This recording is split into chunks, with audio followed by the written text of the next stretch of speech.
Hello friends, कैसे हो आप सब। आई होप आप सबकी तैयारी अच्छी चल रही होगी।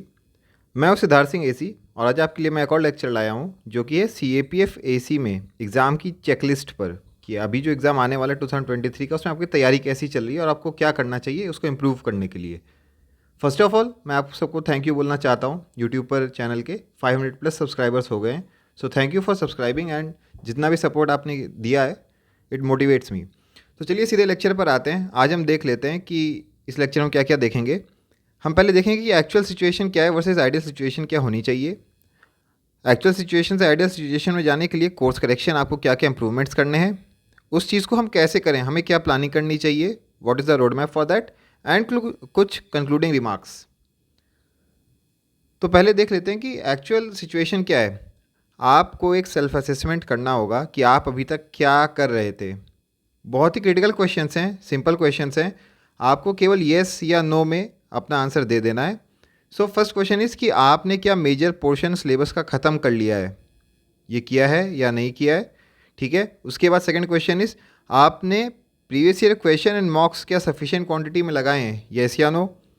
आपने क्या पूरा सिलेबस एटलीस्ट एक बार रिवाइज कर लिया हो, इवन पूरा भी ना किया हो, मोस्ट ऑफ द सिलेबस क्या आपने रिवाइज किया है। एंड मोस्ट इम्पॉर्टेंटली क्या आप कॉन्फिडेंट फील करते हो। ठीक है। ये सारे क्वेश्चन आप अपने आप से पूछिए और अगर किसी भी क्वेश्चन का आंसर आपका नो में आता है then you need to make subtle changes. आपको चेंजेस करने पड़ेंगे अपनी स्ट्रैटेजी में। अभी भी आपके पास सफिशिएंट टाइम है अगर आप हार्डवर्क करते आ रहे थे। ठीक है।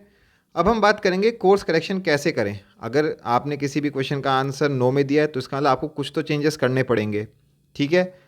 आपको क्या करना चाहिए देख लेते हैं। मेन स्टैंड पॉइंट्स इस पॉइंट ऑफ टाइम पर जो होगा आपका वो होगा सिलेबस का coverage, written practice for both paper 1 and paper 2 and revision. ठीक है।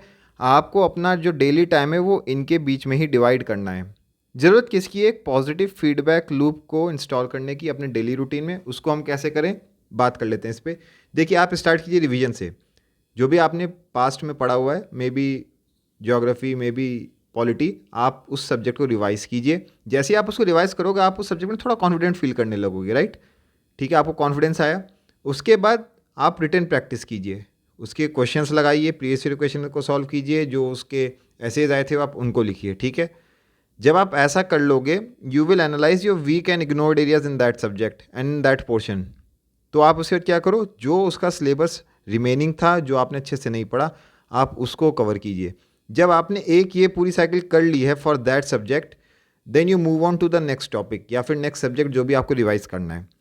आपको क्या करना चाहिए इस पॉइंट ऑफ टाइम पर, अपना जो डेली टाइम है इन तीनों के बीच में डिवाइड कर लीजिए। सिलेबस कवरेज को अप्रॉक्सीमेटली 25% टाइम दीजिए, that will be 1.5 hours daily. Revision में 40%, अराउंड 2.5 आवर्स। रिटर्न प्रैक्टिस के लिए ऑलमोस्ट 1/3, 2 आवर्स डेली। ठीक है। ये मैं मान के चल रहा हूँ कि जो एस्पिरेंट है वो 6 hours of average study are दे रहा है डेली। ठीक है। तो आप इसको दिमाग में रखिए, ये जो मैंने बताया है most important part is revision, इसीलिए हम सबसे ज़्यादा रिवीजन में ही टाइम दे रहे हैं। आप रिवीजन से ही स्टार्ट कीजिए and then move on to the next things. ठीक है। इसके बाद हम बात कर लेते हैं कि रोड मैप कैसा होना चाहिए, हम कैसे प्लान करें, कैसे एग्जीक्यूट करें। अपनी ज़रूरत के हिसाब से आप एक प्लान बनाइए। मैं आपको एक टेम्पलेट दे देता हूँ यहाँ पे, जिसमें एक आइडियल टेम्पलेट है जिसमें डेली टाइम होगा और टारगेट एलोकेशन होगा कि आपको डेली क्या और कितना करना है। ठीक है। आप आज यहाँ पर हो, आपकी main activities revision, written practice and syllabus coverage. ठीक है। तो आप एक डे में देख लीजिए कि मैं आज पॉलिटी करूँगा। ठीक है। पॉलिटी का आप मान लीजिए आप एम लक्ष्मीकांत से you have a target of revising 10 chapters. ठीक है। आपने जब 10 चैप्टर्स पॉलिटी के रिवाइज कर लिए तो मे बी आपको इस पेज पे ख़त्म करने में एम लक्ष्मीकांत को may be it will take 5 to 6 days to revise. आप 5 या 6 दिन रिवाइज कीजिए, उसके बाद आप इसके रिटन प्रैक्टिस को अटेम्प्ट कीजिए। ठीक है। आप PYQs लगा लीजिए, आप जो एसेज आए थे उनको लगाइए एंड जो आपको दिखता है वीक है आप साइमल्टेनियसली उसको कवर करके नेक्स्ट सब्जेक्ट का रिवीजन स्टार्ट कर दीजिए।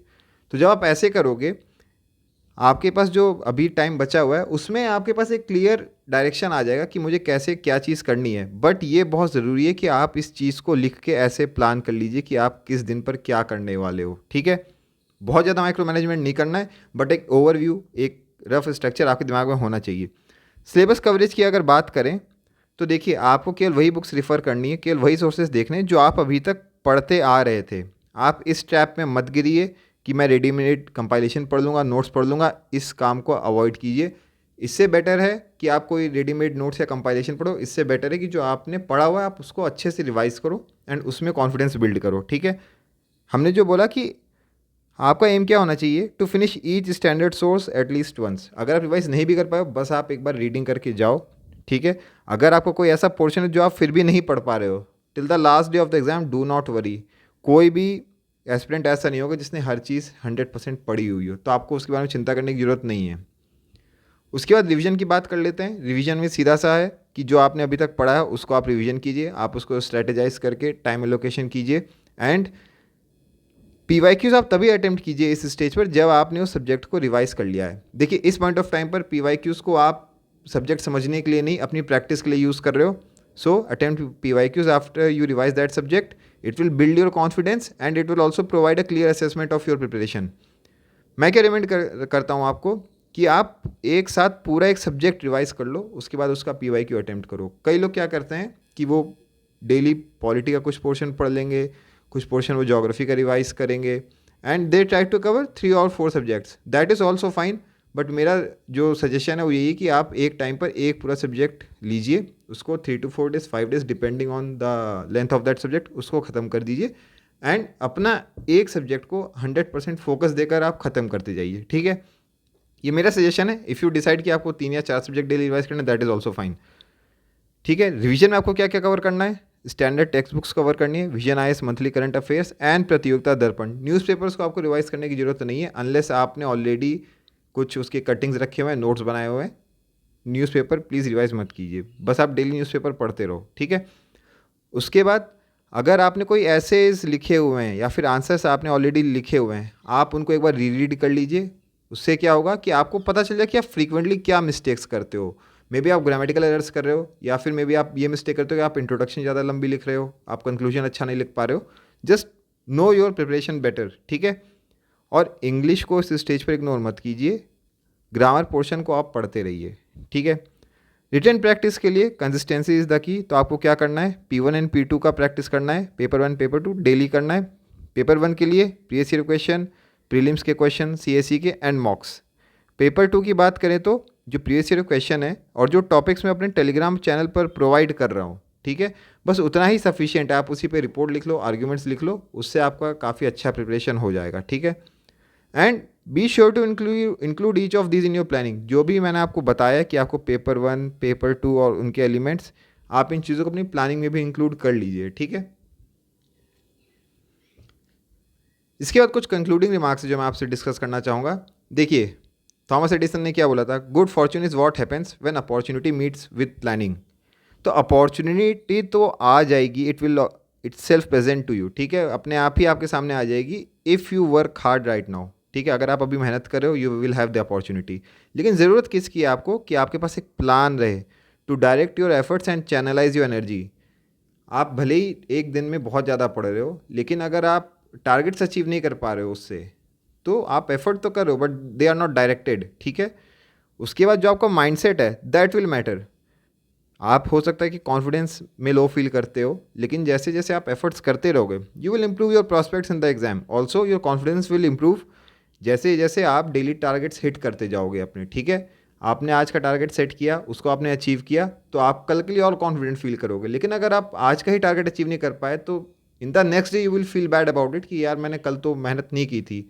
ठीक है, और जब ये आप हर चीज़ करते रहोगे, टारगेट सेट कर रहे हो, उनको अचीव कर रहे हो, हर पोर्शन पे आप ध्यान दे रहे हो, तो you will have pleasant surprises ahead. You will surprise with the results your efforts will bring to you. ठीक है, तो अभी से लेके एग्ज़ाम तक का मैंने आपको एक डायरेक्शन दे दिया है। आप इस वीडियो को देखने के बाद अपना प्लान कर लीजिए। जो पोर्शन आप कवर नहीं कर पाए हो उसकी आपको चिंता नहीं करनी है, उसके लिए आपने डेली टाइम उसको एलोकेट कर दिया, थोड़ा थोड़ा करके उसको ख़त्म करते रहिए, but make sure that you revise. सबसे ज़्यादा अगर इम्पॉर्टेंट इस चीज़ को इस पॉइंट ऑफ टाइम पर कुछ है तो वो रिवीजन है एंड आंसर राइटिंग। ठीक है, रिवाइज करते रहिए, आंसर राइटिंग करते रहिए, अपने आप आपका रिजल्ट पॉजिटिव रहेगा। So thank you for watching. YouTube पर मेरा चैनल है सिद्धार्थ सिंह CAPF, इसको सर्च कर सकते हैं, एंड टेलीग्राम पर mission CAPF 2023 and mission CAPF 2023 forum, आप इनसे भी जुड़ सकते हो। Thank you for watching. अगले वीडियो में आपसे मिलता हूँ।